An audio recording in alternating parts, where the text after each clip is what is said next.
to break it down once again. All right, here we are with sheep work / layman's theology with Aki, Aaron,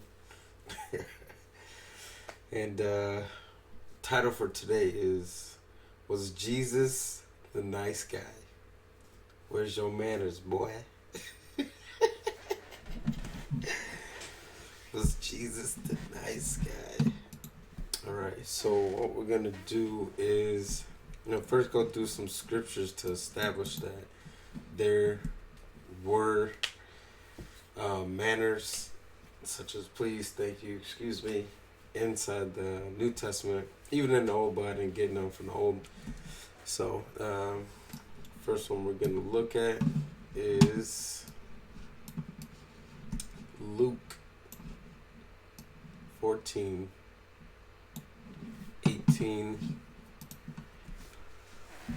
But they all began to make excuses. The first said, I have just bought a field and I must go and see it. Please excuse me.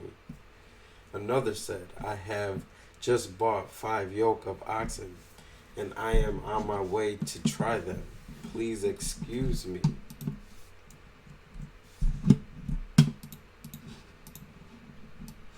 These scriptures out here so you guys can see them. Video might not look the best, but it is what it is. Another one in Luke 18. And the tax collector, the Pharisee, stood by himself and prayed, God, I thank you that I am not like other people, robbers, evildoers, adulterers, or even like this tax collector. Here again we see thanks. We have John chapter 11. Father, I thank you that you have heard me. I knew that you always hear me, but I said this for the benefit of the people standing here, that they may believe that you sent me. So again, we have Jesus here saying, Father, I thank you. We have manners going on. 3 John chapter 1 verses 6. They have told the church about your love. Please send them on their way in a manner that honors God. Here we go. Another manner, please. This might seem simple, but we'll see. And last one is 2 Corinthians 11. I hope you will put up with me in a little foolishness. Yes, please put up with me. I am jealous for you. So again, we have confirmation of the manners. You definitely got manners. And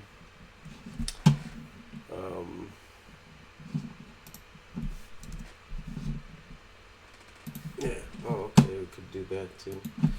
So yeah, we definitely have manners, and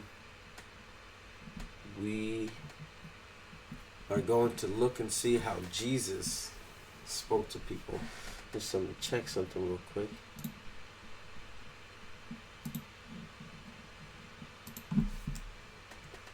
Let's see. Bear with me. There's another way of doing this. Yeah.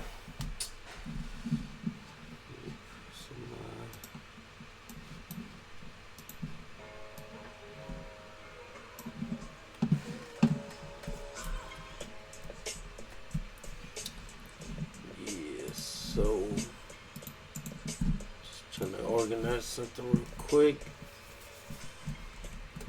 We'll go into what Jesus said. Alright. Let's go to some of these other sayings of Christ. What Christ said. How Christ interacted with people. Here we have have Matthew 15. Matthew 15. Start at verses 6. We'll go through these verses. I'm going to read them. Well, they are not to honor their mother. So Christ is talking to the Pharisees and talking about how they are being hypocritical of the law and how they switch it for their traditions. And that's why he's saying, thus you nullify the word of God for the sake of your tradition, you hypocrites. Isaiah was right when he prophesied about you. Now, just to point out a few verses where Christ calls people hypocrites. And, a lot of us are already familiar with the way he dealt with the Pharisees, but not everybody is aware of how he dealt with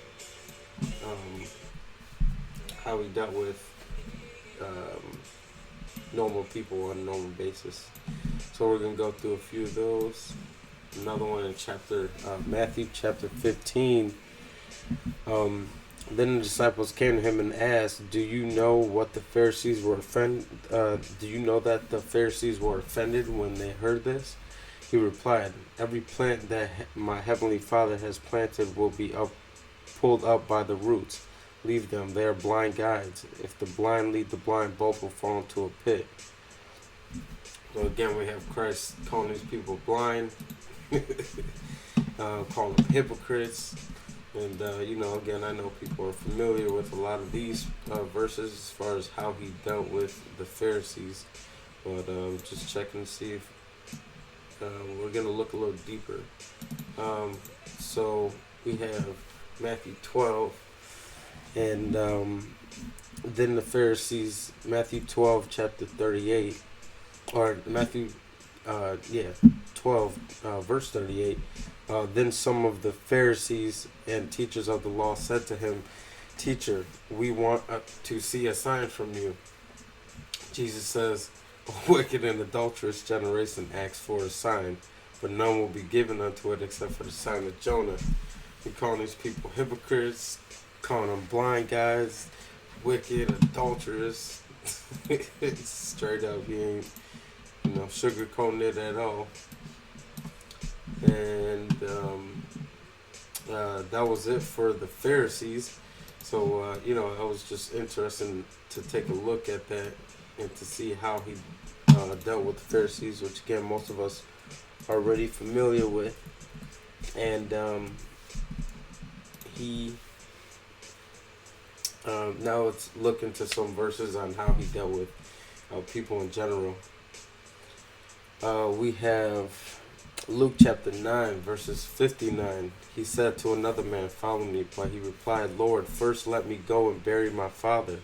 Jesus said to him, "Let the dead bury their own dead, but you go and proclaim the kingdom of God." I just thought it was odd because the guy just wants to go bury his father.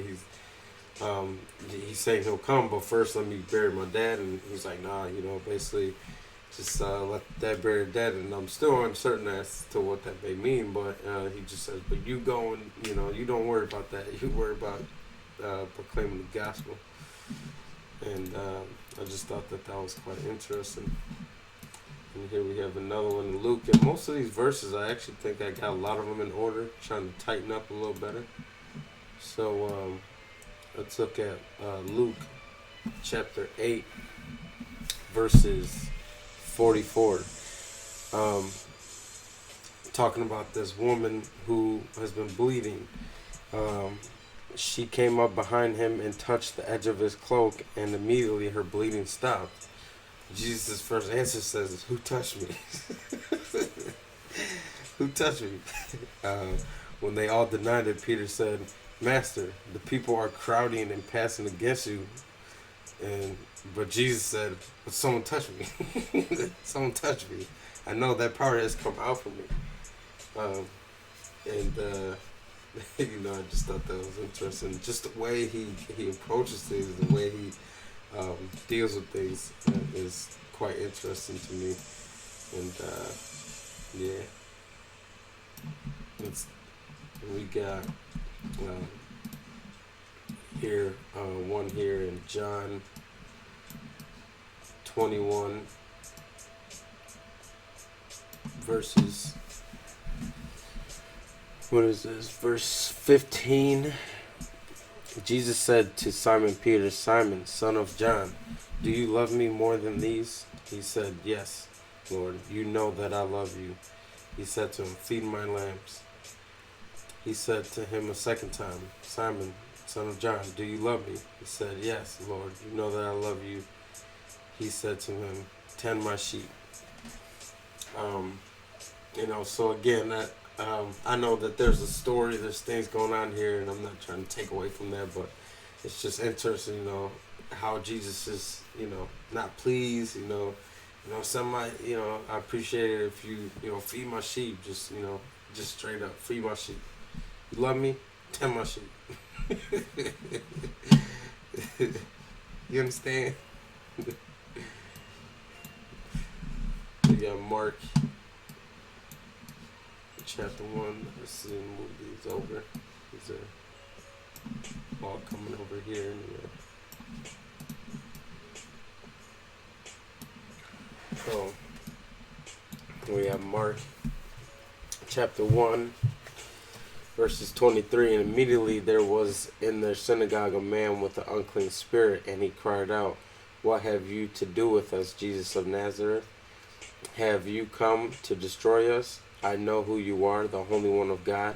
But Jesus rebuked him, saying, be silent and come out of him. Basically, shut up, be quiet, And although this is a demon, it's still interesting how Christ, just the way he deals with these people is it's just interesting to me.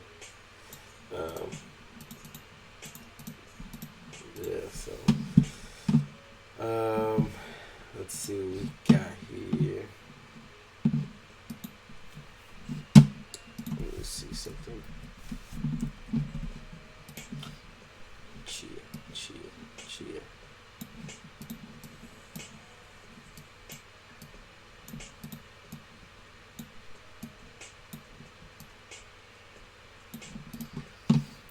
Alright, moving on.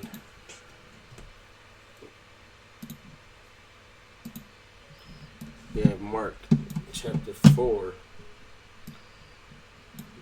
verses 39. We're starting at verse 39. Mark chapter 4 verse 39. And he woke and rebuked the wind and said to the sea, peace, be still. And the wind ceased, and there was a great calm. And he said to them, why are you so afraid? Have you still have no faith? Talking to his disciples. And, I can understand this because he's been around doing miracles with them.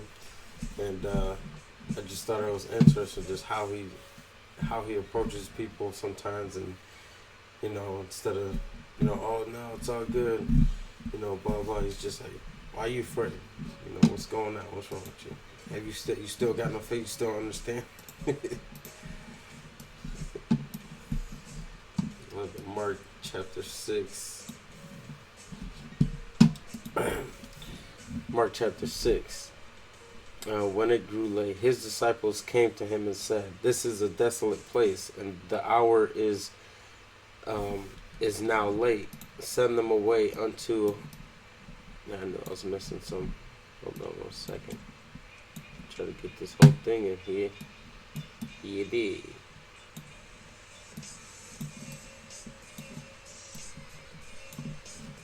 Yeah, so this is a desolate place, and the hour is now late. Send them away to go into the surrounding countryside and villages and buy themselves something to eat. But Jesus answered them, you give them something to eat. Just like, nah, it's okay, we got it. I'm a miracle worker. I got this. You give them something to eat. Just the way he answers people is just hilarious sometimes. And so yeah, that's funny. We have Mark chapter 9, verses 18. I asked your disciples to drive out the spirit, but they could not. This is another guy talking to Jesus. Jesus tells his people, you unbelieving generation. Jesus replied, how long shall I stay with you? How long shall I put up with you? Bring the boy to me. Once again, just the way he's expressing himself, calling people out. They can't do this stuff. They can't do these miracles. And he's just like, what's wrong with you? You just don't. You unbelieving generation. You faithless generation. How long am I going to be staying here with you? How long do I have to put up with you? He said, how long do I have to put up with you? I mean, it's just crazy. To his own disciples. It's just interesting. And part of the reason why I point out some of these things and why we're titling it, was Jesus the nice guy, is because, you'd be surprised how people portray him. And I don't want to say that Jesus wasn't nice or compassionate, but it's almost like they portray him a little bit too nice, like as if he would just be walking around like, oh yeah, look at some of the series, The Son of God, how he comes and he tries to act like so nice. And, I just think they got a wrong perception of who this guy is and how he actually expressed himself. And if you see how people express themselves in the Middle East and those type of regions, they're very, aggressive in a sense. So yeah, moving on to Matthew chapter 8. It says, a centurion came to him asking Jesus, Lord, he said, my servant lies at home paralyzed, suffering terribly. And Jesus said to him, shall I come and heal him? What do you want me to do? Yeah, of course. And he does go on to heal him. And for sure, but again, it's just the way he talks, the way he asks people things, how he goes about it. Again, shall I come and heal him?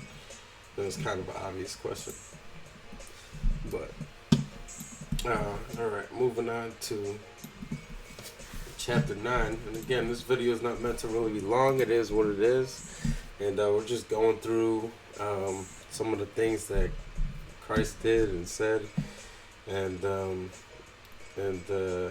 just how he perceived or expressed himself. Matthew chapter 9 verses 6.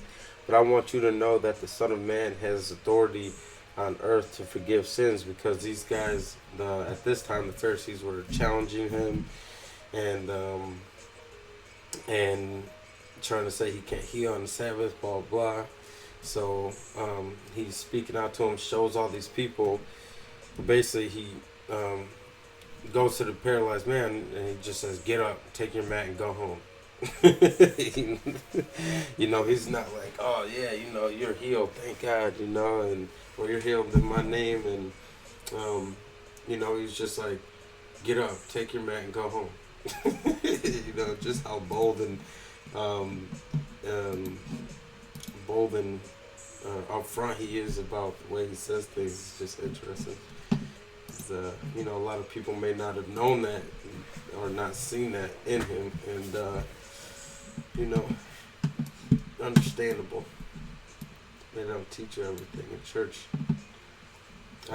We have Matthew chapter 9 verses 23. When Jesus entered the synagogue leader's house and saw the noisy crowd and people playing pipes because the lady was dead, they thought she was dead. And Jesus just says to them, "Go away, the girl is not dead but asleep." But they laughed at him, again, because the crowd thought the person was dead. But Jesus Jesus goes in and he knows that she's not dead. He's just like, "Go away, the girl's not dead." What are you doing here? What are you? Now like, "Oh no, don't worry about it." It's like, "No, go away. She's not dead. All right, it's not true." It's hilarious. Matthew 11, chapter 11, verses 22. But I tell you, Christ is speaking about the miracles going on and the fact that these people still don't believe, even with what's going on in their towns. And he says, "But I tell you, it will be more bearable for Tyre and Sidon on the day of judgment than for you. And you, Capernaum, will you be lifted to the heavens? No, you will go down to Hades. No, you go to hell." It's just like, it's straight up tell you, you're going to hell. And, there's no chill. And it's hilarious. For if the miracles that were performed in you have been performed in Sodom, it would have remained to this day. So, just another example of Christ's bold statements and how he just says things right up front. And, it's crazy. It's interesting. We got also Matthew 14. It was already getting late. Send the crowds away so they can go to the villages. So that kind of the same situation, but he says something a little different. Again, he wants the crowds to go away, or the disciples are telling the crowd. Jesus said, "Want the crowds to go away, so that way they can go and eat." And Jesus says, "They don't need to go away. You give them something to eat." Again, nah, it's cool, blah, blah, don't worry about it. No, they don't need nothing to eat. They don't need to go away, You give them something to eat. You know what I'm saying? Like, have I not? How long I got to deal with you, man?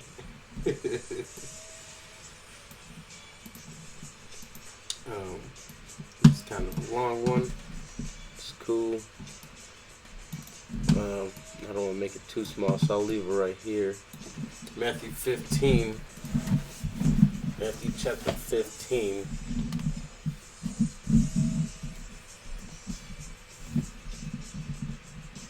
Matthew chapter 15. A Canaanite woman from the vicinity came to him, crying out, "Lord, Son of David, have mercy on me. My daughter is demon-possessed and suffering terribly." Jesus did not answer a word. So his disciples came to him and urged him, "Send her away, for she keeps crying out after us, or she keeps bothering us." He answers, "I was only sent to the lost sheep of Israel. I was only sent to the Jews." The woman came and knelt before him again. "Lord, help me," she said. He replied, It is not right to take the children's bread and toss it to the dogs." Yes, it is, Lord," she said. "Even the dogs eat the crumbs that fall from the master's table." Then Jesus said to her, "Woman, you have great faith. Your request is granted." So, just the the crazy thing about the story is, you have Christ, who obviously he could heal, but he waits a little bit before he I don't want to say he wasn't going to heal her. I think he was for sure, but he just has her wait a little bit. I just thought that was interesting. And so you have the first time he didn't even answer. This girl is crying out, "Lord, Son of David, have mercy on me. My daughter is demon possessed." And she's talking about her daughter, and Jesus didn't even say anything. He just said a word. So he had to wait for his disciples to come and be like, "Yo, this girl's bothering us. What are we supposed to be doing?" And he's just like, "Oh, I was only sent to the Jews."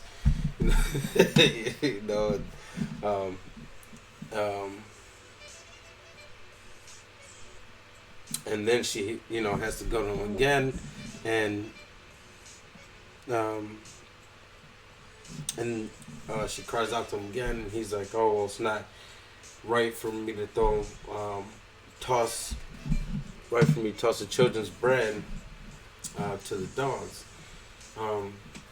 Just like how he's contrasting the children of God, in a sense, to the people on the outside, the dogs. And if you kind of understood that from a Jewish mindset, it's kind of disrespectful. And it's just interesting the way he waits. At first he doesn't even say anything, and then he's like, "Yo, I'm not even here for you." And then he's like, "Well, still, this is not, the stuff that I'm doing is not here. This is not for you. And, it's not for your people or whatever." And again, but then Christ pulls through and show. And again, I know he's illustrating something. I believe so, and it's just interesting though. We got another one in Matthew 15. Matthew 15, verse 32. Jesus called his disciples to him and said, "I have compassion for these people. They have already been with me 3 days and have nothing to eat. I do not want them to send them away hungry, or they may collapse on the road." So the reason why I brought this out is because you have people with Jesus, who's a miracle worker, feeds people, thousands of people with 2 loaves of bread, some fish, and here we go. We got people following him for 3 days with nothing to eat. And, again, I'm not saying that's necessarily a bad thing, but just the way people perceive Christ as this nice guy, you would think, like, man, he'll feed them all the time. When they're hungry, boom, here's food right here. Like, you would not think that he would wait 3 days to, feed them some food and stuff. We have a time where Christ is dealing with Peter in Matthew 16. And he says, Peter, Matthew 16, chapter 23. Jesus turned, because Peter's like, or Jesus is telling them what's going to happen in the, as far as him being put to death. And, yeah. Now,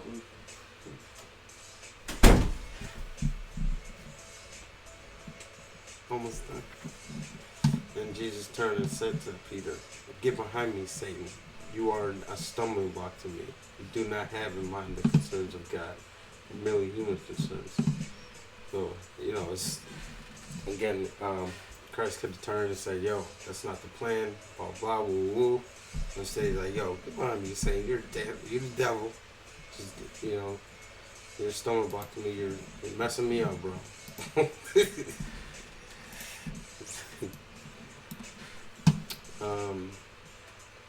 We have Matthew 20. Matthew 20.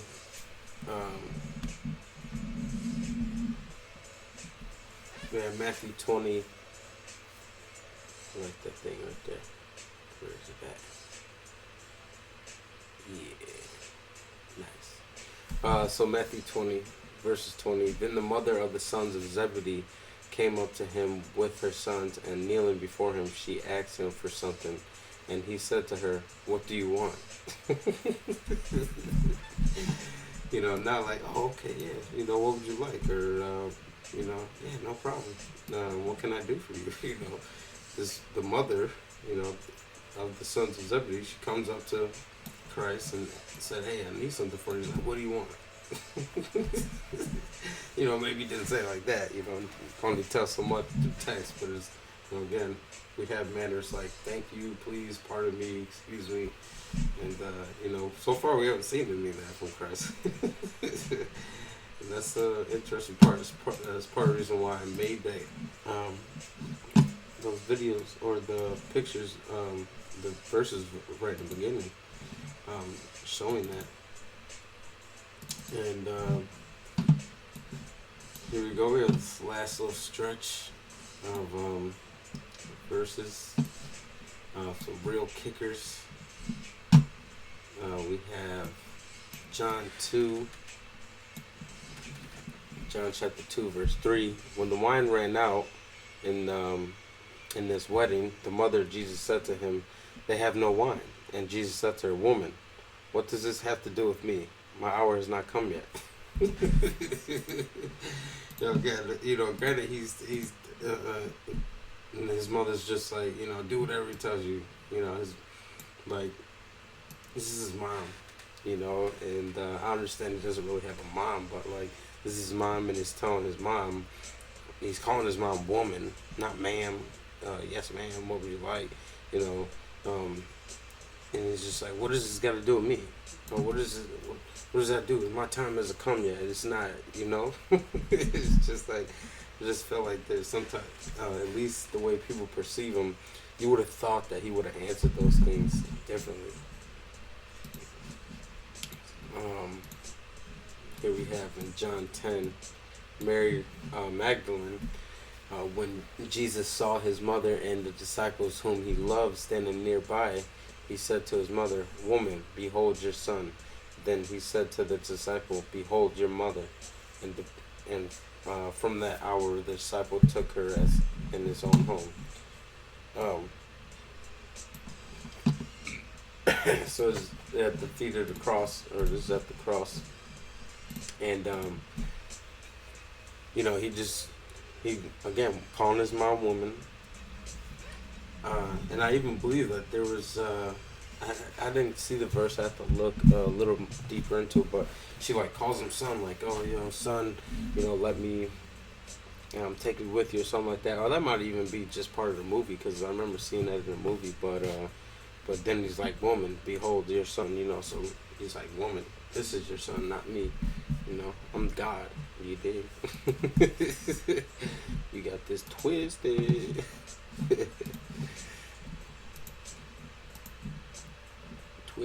Twisted. Okay, so let's start. But we'll start with that one. Matthew 13:10. The disciples came to him and asked, "Why do you speak to the um um?" Actually, let me see something. Yeah, let's do this one real quick. These last two are gonna be a little longer, but not too bad. But Matthew 17:16, I brought him to your disciples and they could not hear them.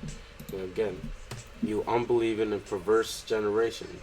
Jesus replied, how long shall I stay with you? How long shall I put up with you? Bring the boy here to me. We already saw that verse. I just call him unbelieving and perverse generation. How long am I going to deal with y'all? Back to Matthew 13. So Matthew 13, we have the disciples came to him and asked, why do you speak to the people in parables? He replied, because the kingdom of the secrets of the kingdom of heaven has been given to you, but not to them. Whoever has will be given more. They will have an abundance. Whoever does not have, even what they have, will be taken from them. This is why I speak to them in parables. Though seeing, they do not see. Though hearing, they do not hear or understand. And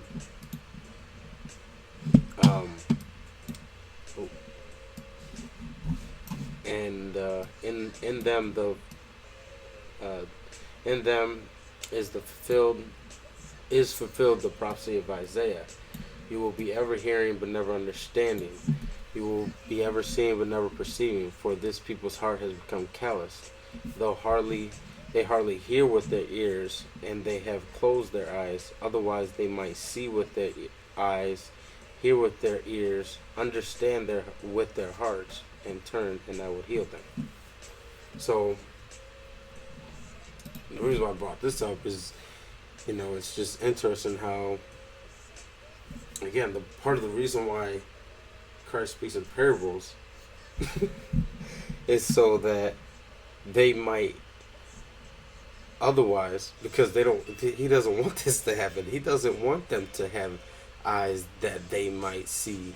He doesn't want them to see with their eyes or hear with their ears and understand with their hearts and have to turn and heal them. So Christ purposely not confuses people, but speaks in parables, and really to people that just aren't going to go deeper and look into it, because he doesn't want you to understand. It's not for you to understand, because if you understand with your heart, you would turn and would be saved. But this is why he speaks in parables. So otherwise, they might not. They might see. He speaks in parables because otherwise they might see with their eyes, hear with their ears, and understand with their hearts, and I would heal them. So why does he speak in parables? So you don't understand. That's crazy. Um, all right, so we're gonna go with this last one. That's pretty long, and Christ is just going in on the Pharisees, yo. Literally, again, we can understand. Um, we know when he goes in on the Pharisees, but with this, again, it just shows how he deals with people. Christ is up front. So Christ, chapter. This is the last verse. We have Matthew chapter 23. Woe to you, teachers of the law and Pharisees, you hypocrites! You shut the door of the kingdom of heaven in people's faces. You yourselves do not enter, nor will you let those enter who are trying to. Woe to you, teachers of the law and Pharisees, you hypocrites!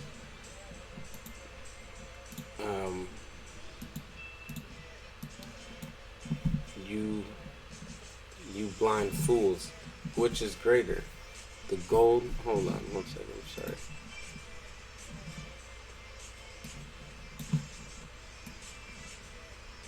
Oh, okay. What are you teaching the laws, Pharisees, you hypocrites?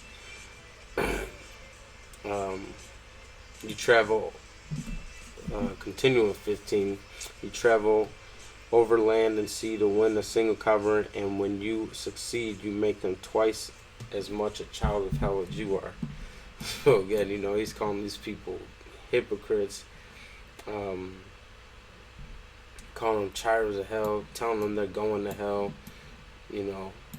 straight up calling them blind. Woe to you, blind guides! You say, if anyone swears by the temple, it means nothing, but anyone who swears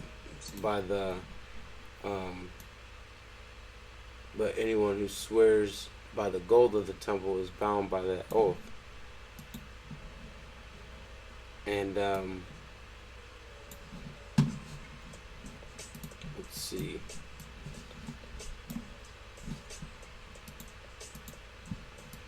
Continue in chapter 7 or verse 17. You blind fools, which is greater, the gold or the temple that makes gold sacred? Blind fools. You also say, even again, think about this, because it's like he's talking to the teachers of the law, the hypocrites. Most people think like they're not even talking to. This would be equivalent to the pastors. This is equivalent to these false teachers out here, which people are all like, oh, pray for them, love, and just like, oh, you can't judge. And, again, that Christ would not be dealing with these people the way that the church is dealing with these people. He would be outright calling these people blind guides, fools, hypocrites, all that. Just like because he's always been up front, straight up. He ain't used no manners this whole time, except for when he talked to God, he said, I thank you. Verses 18. You also say, if anyone swears by the altar, it means nothing, but anyone who swears by the gift on the altar is bound by that oath. You blind men, which is greater, the gift or the altar that makes the gift sacred? Therefore, anyone who swears by the altar swears by it and everything on it, and anyone who swears by the temple swears by it and by the one who dwells in it. And anyone who swears by heaven swears by God's throne and by the one who sits on it. Moving on, chapter 23. Woe to you, teachers of the law, you Pharisees, you hypocrites! Again, calling them hypocrites. You give a tenth of your spices, mint, dill, and cumin, but you have neglected the more important matters of the law: justice, mercy, faithfulness. You should have practiced the latter without neglecting the former. You blind guides! You straighten out a gnat, but swallow a camel. Woe to you, teachers of the law and Pharisees, you hypocrites! You clean out the outside of the cup and dish, but inside they are full of greed and self-indulgence. Blind Pharisee. First clean the inside of the cup and dish, and then the outside will also be clean. Again, this is how Christ is dealing with the teachers of the law, the teachers of the synagogues. The way that, how many Christians are out here dealing with their teachers like this? Y'all teachers aren't 100%. I know there's teachers out there messing up, not being hypocrites, and no one's addressing it, especially not like Christ. Moving on. 27.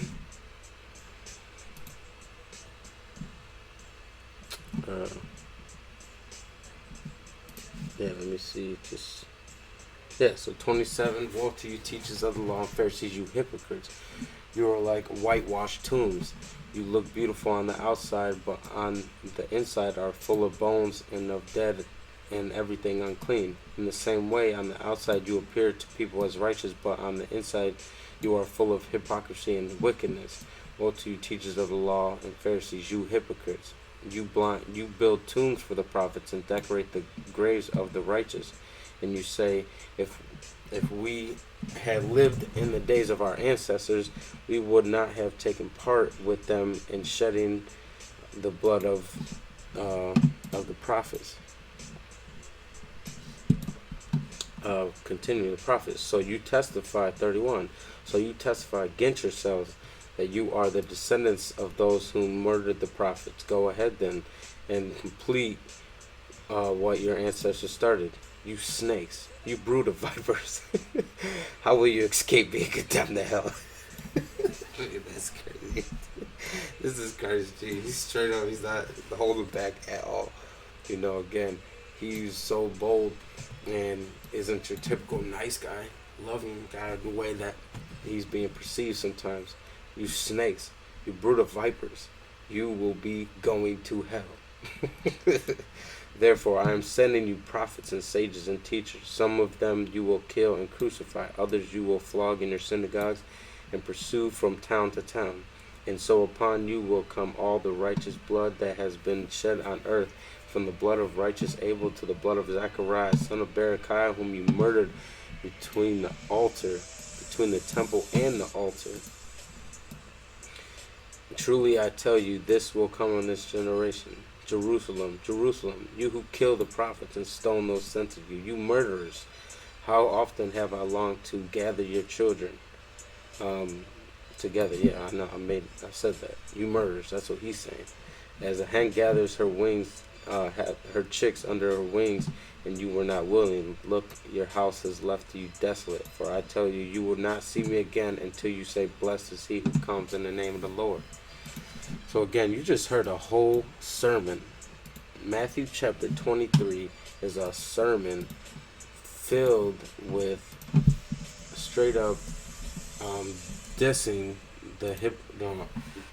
calling out the teachers of the law, your pastors, or whatever you want to call them. It's the same thing.